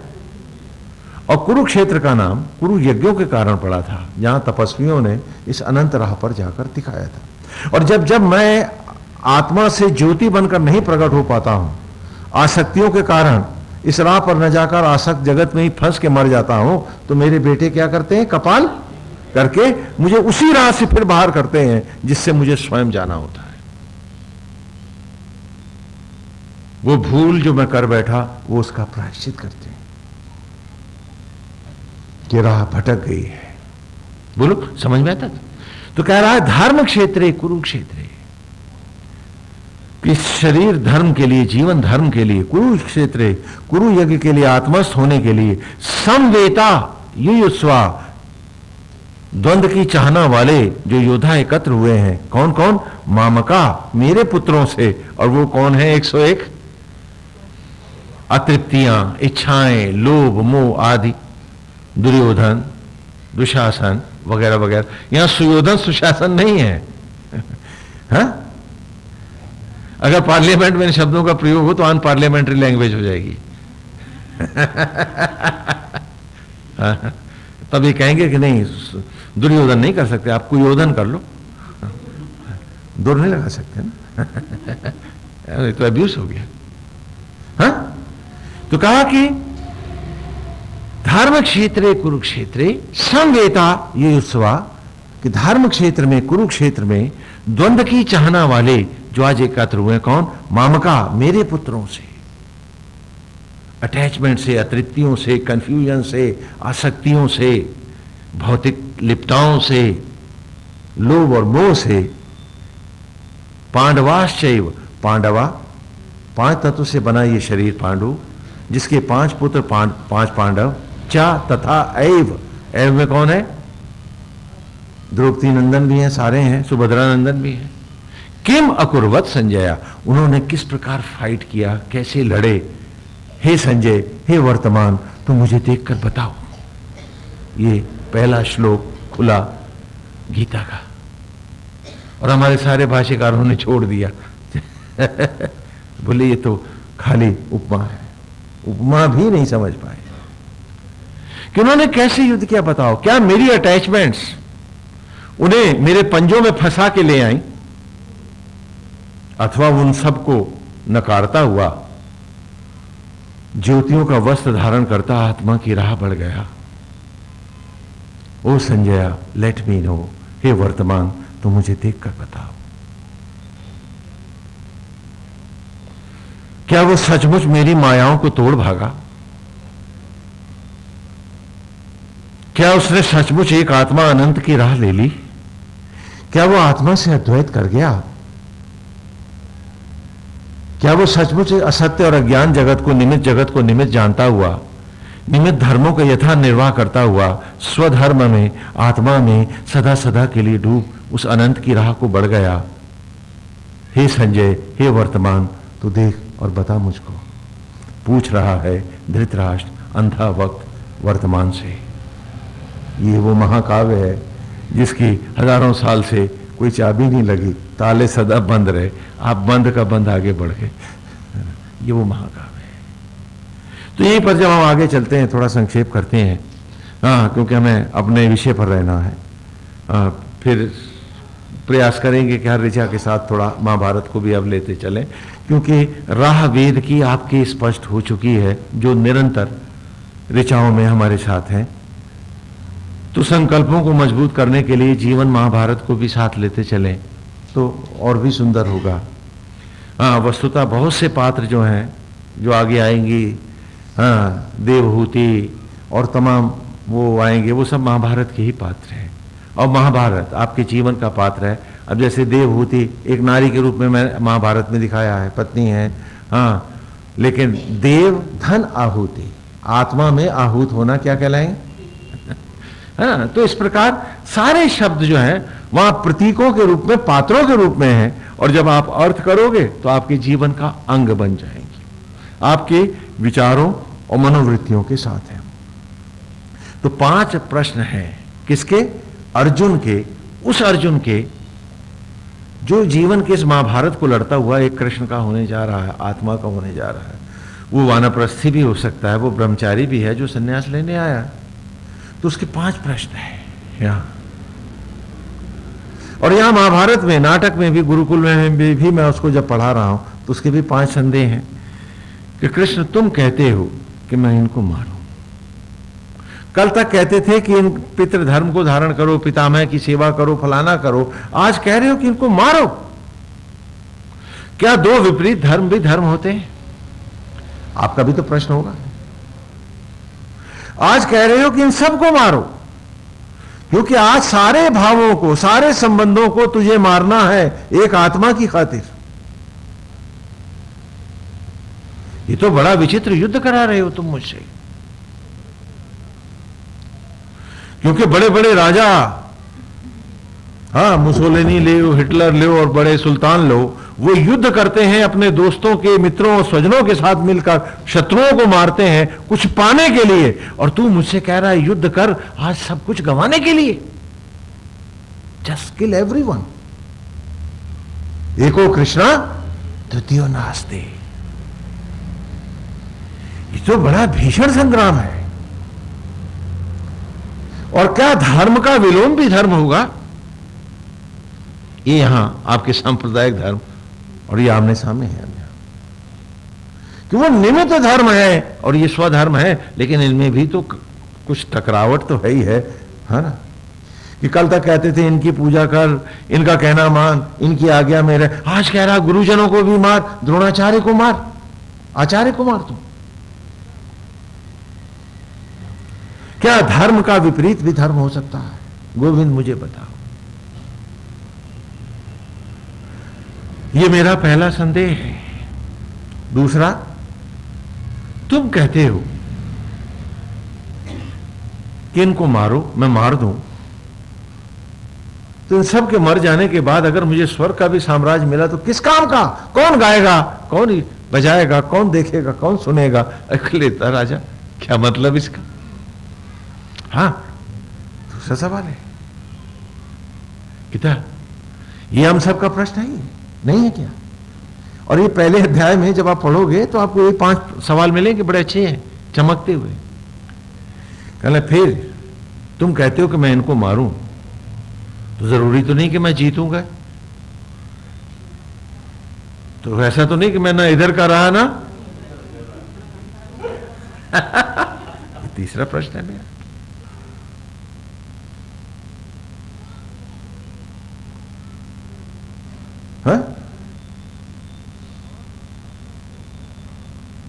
और तुम कहते हो कि मैं इनको मारूं, इनकी हत्या करूं, क्या ये पाप नहीं होगा? ये चौथा प्रश्न है मेरा। और पांचवा, इन सब को न मारकर इस युद्ध से उपराम होता हुआ मैं भिक्षा का अन्न लेकर जी लूं, इसमें क्या बुराई है? सभी तो जीते हैं। ये पांचवा सवाल बड़ा पर्टिनेंट है कि अर्जुन भीख क्यों मांगेगा? अरे इतना बड़ा योद्धा है, अगर युद्ध से भी उपराम होगा तो किसी राजा का सेनापति हो सकता है, फिर ये भीख क्यों मांगेगा? बोलो, ये सवाल पूछा इसने? नहीं, आप सब भी तो भीख मांगते हैं, तो अर्जुन भी तो भीख मांगेगा। हम में हर व्यक्ति जो आत्मा से अद्वैत करेगा वही तो क्षणों को जानेगा, और तब पहली बार वो भीख नहीं मांगेगा, क्योंकि वो स्वयं क्षण बनाना पाएगा। उससे पहले तो हम सब करोड़पति हैं तो, अरबपति हैं तो, हर सांस जीवन के हर क्षण के भीख मंगे ही तो हैं। आत्मा से मांगी तो रहे, हर सांस भीख है, हर क्षण भीख मांगते हैं और दंभ लिए जीते हैं। ये हमारा दूसरा मानसिक, कैसे कहूं, दिवालियापना है। आप तो उसको सबसे बड़ी उपलब्धि बनाए बैठे। तो अर्जुन का यही सवाल है कि यदि मैं इस तप और साधना के रास्ते में जाकर आत्मा से अद्वैत न करता हुआ बाकी संसारिकों की तरह ही हर सांस ईश्वर से उधार लेता हुआ जीवन को यूं ही शेष कर दूं, तो इसमें क्या बुराई? ये 5 सवाल है। और फिर सारी भगवत गीता के 18 अध्यायों में वासुदेव ने, स्वयं आत्मा ने, इस 10 इंद्रियों के अर्जन से अर्जित इस बुद्धि अर्जुन को इसके संदेहों का निवारण किया। जो पूरी श्रीमद् भगवत गीता है, जिसका पाठ करके आप पुण्य कमाना चाहते हैं, पढ़ के समझ करके आत्मस्थ नहीं होना चाहते, कि ये भी एक नया छठा सवाल है। 5 के बाद का है ये। बोले घंटी हिला आए, पाठ पूरा कंठस्थ हो गया हमको। भाई बड़े तीर मारा है तुम। चले हो, कुछ आचरण को, विचार को, व्यवहार को सुधारा है, कुछ मांझा अपने आप को, जिसे क्षण क्षण जिसमें डूब के जीना था, आत्मस्थ होके हर सांस बितानी थी, उसमें कुछ चल पाए हो? क्या तुम्हें वो सत्य मिल गया है? क्या तुमने उसे पा लिया है? और फिर ये तुम गा करके, बिरदा बलिया गा करके, क्या किसी नेता को खुश कर रहे हो या भगवान को? बड़ी विचित्र बात है कि मेरा आचरण पवित्र हो, मेरा रोम रोम राममय हो, मेरी हर सांस उसमें डूब जाए, और इस सचराचर को एक मां मानकर मैं उसका एक समर्पित पुत्र बनकर के भौतिक जगत में भी जी कर दिखा दूं, चंद दीवारों तक न सीमित रहूं, सचराचर का हो जाऊं। यही तो ये वस्त्र कि आज किसी को अपना और पराया नहीं जानूंगा, मेरा तेरा नहीं करूंगा, सब में अपने आराध्य को देखूंगा, भक्त मात्र की चरण रज को माथे से लगाऊंगा और सबका होके जीऊंगा, और सदा उन ज्वालाओं में बसता रहूंगा। ये अग्निवेश है। यहीं से इस गीता का आरंभ है। श्रीमद् भगवत गीता। और गुरुकुल में हम पढ़ाते थे। आजकल बहुत से लोग कहते हैं स्वामी जी घर में महाभारत नहीं रखते, झगड़ा होता। हमने ये 7वां प्रश्न है। ये नया संदेह। अद्भुत बातें हैं, अद्भुत बातें। और तब वासुदेव उत्तर देते हैं, अर्जुन ये सब मेरे ही द्वारा जीवित और मरा हुआ है ये संसार। मैं आत्मा होकर मैं ही सबको बना रहा हूं, और तू तो केवल निमित्त है, क्योंकि तेरे मारने से यहां कोई मरता नहीं है। नैनम छिंदंती शस्त्राणि नैनम दहती पावका। और फिर उसको उसका स्वरूप भी दिखाते हैं कि अर्जुन रे जीव, पहचान अपने आप को। जितने जन्म तेरे हैं उतने ही ईश्वर कह रहे हैं मेरे हैं, क्योंकि जब जब रे जीव तू रूप धारण करेगा, आत्मा होकर मैं ही तो इस शरीर रथ को चलाने आऊंगा। और आज भी आत्मा होकर रथ गोविंद ही तो चलाते हैं। 10 इंद्रियों के अर्जुन से अर्जुन ही तो हम हैं। आत्मा सिर्फ रथ चलाएगा, युद्ध नहीं लड़ेगा, वो हम सबको लड़ना होगा। इतनी ही तो बात। कहा कि तेरा ज्ञान लुप्त हो जाता है क्योंकि तू जन्म और मृत्यु के प्रवाहों से लौटता है, और मेरा ज्ञान लुप्त नहीं होता है। क्यों? क्योंकि मैं सदा योग माया से प्रकट होता हूं। मैं इस देह में योग के द्वारा अवतरित होता हूं, उत्पन्न नहीं होता हूं। क्योंकि जो अमर है, जो मरा ही नहीं, उसका पुनर्जन्म कैसे होगा? तो आपको आप ही की कहानी सारे महाभारत में, गुरुकुल में मैं सुनाता था।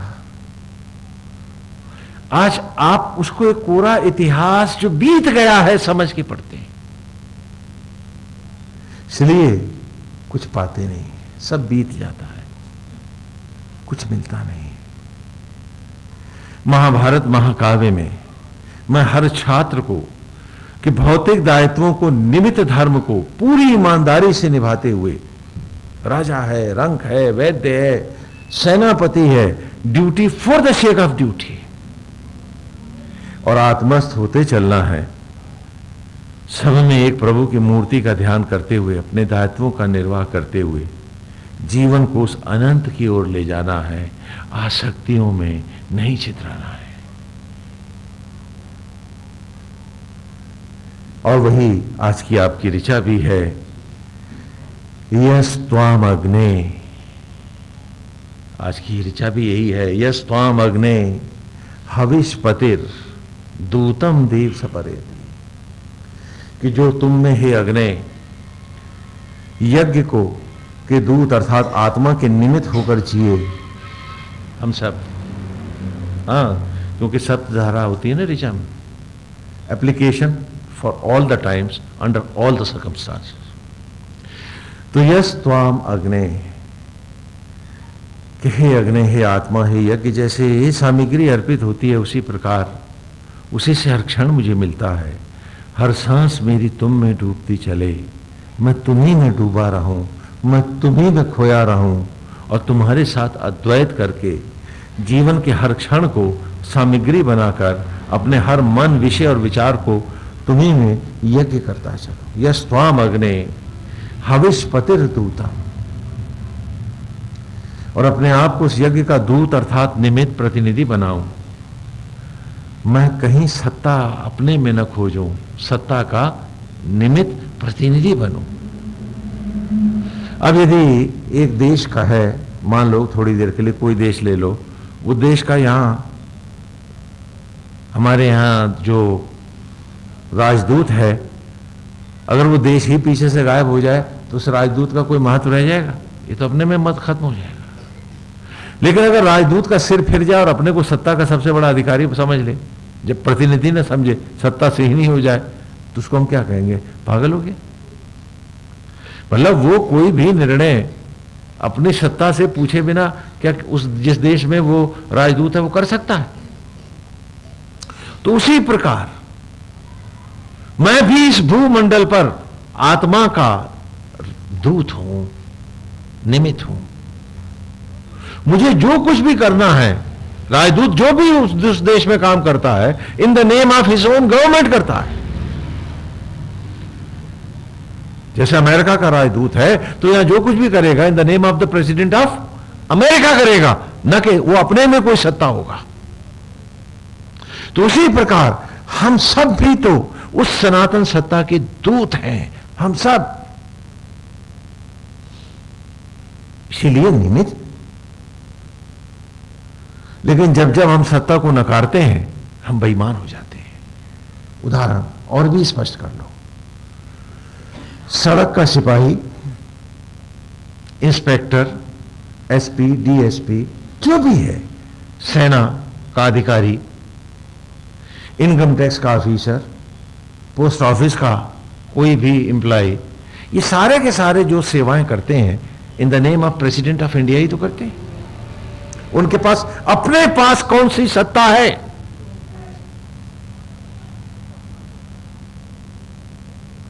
तो वो हर जगह राष्ट्रपति को ही तो रिप्रेजेंट करते हैं। अब क्या प्रेसिडेंट गलियों का डिसिप्लिन लेने आएगा? उसका निमित्त ही तो आएगा। बोलो बोलो बोलो बोलो। लेकिन जब जब वो थानेदार, दारोगा या इंस्पेक्टर अपनी जेब गर्म करने लगेगा तो हम सब उसे क्या ईमानदार कहेंगे? बोलो क्या कहेंगे? बेईमान है। He is not doing his duty. He has become dead dishonest. अब वो राष्ट्रपति का प्रतिनिधित्व नहीं कर रहा, राष्ट्रपति के नाम पे गाली बन गया है। और जरा हम अपने आप से पूछें कि क्या हम ईश्वर के नाम पर उसके निमित्त बने हैं या गाली भर बनकर रह गए?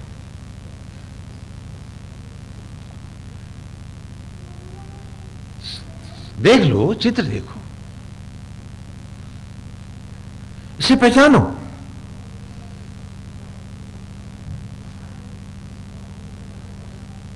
ये इस ऋचा में भी कह रहा हूं, यस त्वाम अग्नि हविष पतिर दूतम। अपने से भी तो कह रहा हूं, कह रहे तुझे तो इस यज्ञ के अधिपति, हविष को, सामग्री को, यज्ञ को ग्रहण करने वाले जो यज्ञ, जो आत्मा है, उसका दूत बन करके, जैसे देवताओं को हम हवन देते हैं, उसी प्रकार मेरा हर आचरण, विचार, व्यवहार, स्वभाव और संबंध भी तो उसी के रूप में होना था। क्या मैं हूं? और कोई एक तो मां होती नहीं, मां तो सचराचर है। क्या मैं प्राणी मात्र के प्रति ईमानदार हूं? यदि नहीं हूं तो मैं मात्र भक्त हूं अथवा मात्र द्रोही हूं। आज बड़ा दुर्भाग्य है। आज हम बच्चों को विचारों में संकीर्णता बढ़ाते हैं कि ये तेरे सगे हैं, बाकी सब। तो क्या हम उसे धर्म की राह देते हैं या धरती का एक नया अभिशाप बनाते हैं? और बड़ा धर्मपूर्वक हम ये सारे काम करते हैं। जरा हम पूछें अपने आप से।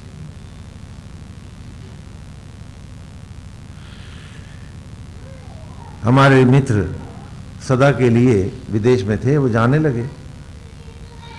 तब जहां आदमी रहता है, तमाम चीजें बटोरता है, सामान हम, तो अब क्या करेगा वो? कह रहे भाई जो चीजें हैं बाकी सब लोगों को प्रेजेंट कर दो, गिफ्ट कर दो, किसी को कुछ दे दो, बाकी को एफडी कर लो। हाँ, we are not going to come back again, we are going to our country. यही तो करोगे आप, और ये एफडी वहां कैश कर लेंगे। तो मुझे भी तो इतना ही करना था कि मैं एक फॉरेन असाइनमेंट पर आया हुआ हूं। ये मेरी नेटिव लैंड नहीं, वो तो स्काई है, क्षीर सागर है, स्पेस है। चलो यहां बैठे हैं, सब कुछ बट गया, बन गया है, हाँ, तो सबको निमित्त भाव से करते हुए और उसके बाद सबको छोड़ के जाना है, और तब की एफडी है, लौट जाना है। वहां मैं समझदार हूं और यहां मैं पूर्ण अज्ञानी। क्या हर बार पोस्टिंग पर हम सब यही नहीं करते हैं और भूल जाते हैं कि ये पोस्टिंग भी ट्रांसफर वाली है, रहना नहीं, जाना है सबको। तो फिर इतने पागल क्यों हो रहे हैं? इतने ज्यादा पाप क्यों कमा रहे हैं? इतने लोगों की बद्दुआएं हम क्यों ले रहे हैं? इतने जीवों को हम क्यों सता रहे हैं? अरे जब जाना है तो पीछे एक अच्छी यादगार, एक प्यारी सी मुस्कुराहट छोड़कर जाने को क्यों नहीं तैयार हैं कि हर जीव के आंखों पर हमारा प्यार उभर आए, तो मां भी कहे कि ये मेरा बेटा सचमुच मेरा बेटा है। क्यों एक संकीर्णता को ही सत्य मानकर जिया जाए, जब बनाने वाला एक है और वो हम सबको बना रहा है? तो चलो आज उसका होकर जिया जाए तो भीतर का द्वार भी खुल जाए। एक छोटा सा जो हम जीवन में कर रहे हैं, उसी को हम अध्यात्म में करने से घबराते क्यों हैं? हाँ, जब वहां से उठे तो जो कुछ था, हाँ, जिसे सोचा कि डिस्पोज ऑफ कर दिया जाए, उसको डिस्पोज ऑफ कर दिया, उसको कैश कर लिया, उसकी एफडी कर दिया या ड्राफ्ट बना लिया। हाँ, और बाकी जो सामान था, अरे भाई वो भी तो है, वो भी तो है, उन सबको दिया, बांटा, अच्छा चलो ये है वो है, हाँ, और सबसे बड़े प्यार से मिले, कुछ आंखें नम हुई और आप उस देश से उड़ गए, अगले देश पहुंचे, आपने फिर वहां अपना फैलाव कर लिया।